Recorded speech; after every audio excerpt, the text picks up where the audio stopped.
Hola, soy el profesor Alfredo Ricardo Castro Castro. En esta oportunidad vamos a estudiar el tema número 1, fuente de la historia.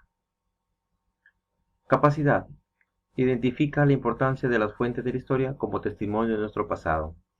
Aspectos generales.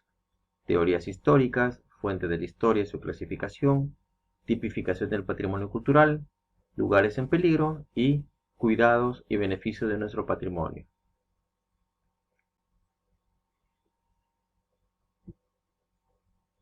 Primero veamos un esquema sobre lo que es la historia. La historia es la ciencia social que se encarga de estudiar el pasado de la humanidad. Por otra parte, la palabra se utiliza para definir al periodo histórico que se inicia con la aparición de la escritura e incluso para referirse al pasado mismo, sostienen algunos autores. Para ello, complementamos la concepción de lo que es la historia. Mark Bloch considera que la historia es la ciencia de los hombres en el tiempo y su relación con los acontecimientos públicos y políticos de los pueblos. Sostiene también que es una ciencia social que estudia en forma metódica y sistemática el pasado de los pueblos. Berenheim conceptúa la historia como aquella que investiga y expone en su conexión de causalidad psicofísica de los hechos determinados en el espacio y en el tiempo, de la evolución del hombre y sus manifestaciones. Y Bauer sostiene que la ciencia de la historia es la que intenta describir y explicar y recrear los fenómenos de la vida y sus relaciones con los hombres. La historia, como estamos viendo en esta diapositiva, está basada en teorías históricas. ¿Y qué son las teorías históricas? Son las que nos tratan de explicar el por qué sucedieron ciertos acontecimientos históricos en el mundo. Son de carácter concreto, episódico, anecdótico. No tratan de predecir futuros concretos, sino que tienen el objetivo mucho más modesto de identificar simplemente los patrones sociales. Las teorías históricas son un conjunto de propuestas enlazadas entre sí dentro de un sistema lógico para ser validadas por la observación o la experiencia y que tienen como fin ofrecer a la historia planteamientos generales. Existen dos teorías en estudio, la teoría de corte idealista y la teoría positivista. La teoría idealista dice que considera la historia que es una ciencia porque ofrece un cuerpo integrado de conocimientos a los que se llegó metódicamente de carácter concreto y que termina conocimientos de verdades individuales. Lo contrario, la positivista sostiene que es una teoría que considera la historia una ciencia porque utiliza, ¿sí?, conocimientos, disciplinas analíticas que dependen de procedimientos básicos de la investigación, como son la observación, la reflexión conceptual y la verificación. Por lo tanto, las teorías históricas se alimentan de disciplinas históricas, como cuáles. Primero, la historia misma. Segundo, la historiografía. Y tercero, la historiología. La historiografía es un conjunto de técnicas y métodos propuestos para describir los hechos históricos acontecidos y registrados en el mundo. Se complementa con la historiología, que es una disciplina que describe y analiza los hechos históricos utilizando técnicas específicas de recogida y análisis de registros, de datos y muestras históricas. Ellos aportan, tributan a las teorías históricas. También tenemos un esquema donde la historia se enriquece a partir de las fuentes mismas. Y son las fuentes los elementos que ayudan a la reconstrucción del pasado. Tenemos una clasificación, digo una porque hay diversas, pero vamos a estudiar una de ellas. Las fuentes de la historia se clasifican de acuerdo a del tipo arqueológicas o monumentales, orales o tradicionales, escritas o documentales, audiovisuales, lingüísticas y etnográficas.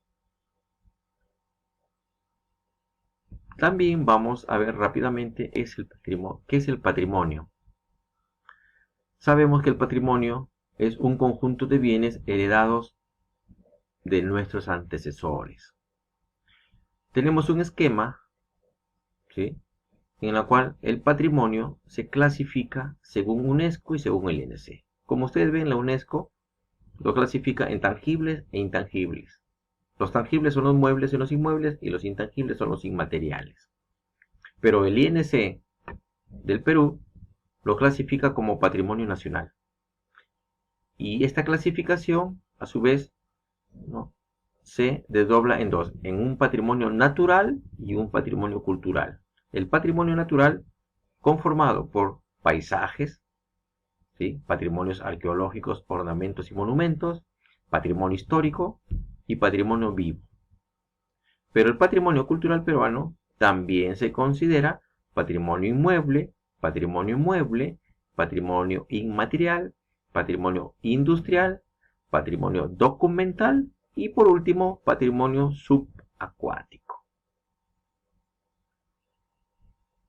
También vamos a ver el tema número 2, la investigación etnográfica. La capacidad de este tema es que el estudiante identifica la importancia de la investigación etnográfica y las técnicas y sus instrumentos. Están como temas de investigación etnográfica y sus contenidos: 1. La investigación de la cultura ancestral, la investigación etnográfica, la técnica de investigación, los instrumentos, elaboración de instrumentos y fuentes de la historia para su investigación. Ellos son todos aquellos contenidos de aprendizaje. Vamos a definir lo que es la investigación etnográfica. Es el estudio minucioso de la forma de vida de un determinado grupo social, que practica diversas costumbres, tradiciones y creencias de su comunidad, las cuales han sido transmitidas de generación en generación. ¿Cuál es la finalidad? Mediante la investigación etnográfica se busca recrear diversas escenas culturales de la forma de vida de un pueblo y de esa manera promover la cultura viva para evitar la pérdida de dichas manifestaciones culturales y de esa manera se sigan transmitiendo de generación en generación. Lo que queremos es fortalecer nuestra identidad cultural a través del conocimiento de los saberes ancestrales. Para eso, la investigación etnográfica utiliza técnicas de investigación, que viene a ser un conjunto de procedimientos y herramientas para, 1. Recoger, generar, analizar y por último, presentar información valiosa, importante. Entonces, la investigación etnográfica, como ya lo hemos visto, es un estudio minucioso de la forma de vida de un determinado conjunto de personas que pertenecen a una comunidad definida. Para eso, utiliza 3 elementos. 1. Estudia la cultura, comprendido por la familia, la comunidad, la región y su país. Utiliza técnicas como la observación participante, entrevistas formales e informales, revisión documental y por último aplica instrumentos como el diario de campo, la nota de campo, el cuestionario o la entrevista, instrumentos audiovisuales y por último el video etnográfico. Aquí les presento un modelo de entrevista con 13 preguntas planteadas. Es importante saber al entrevistado el lugar de nacimiento, ¿no?, la edad que tiene, de cómo desarrollaron la actividad, cómo aprendió a realizar esta actividad y si esto lo conoció, lo aprendió o lo heredó de sus antepasados y quiénes de sus familiares participan de esta actividad ancestral. Bueno, eso es todo por el momento. Hasta pronto. Nos estamos comunicando. Gracias.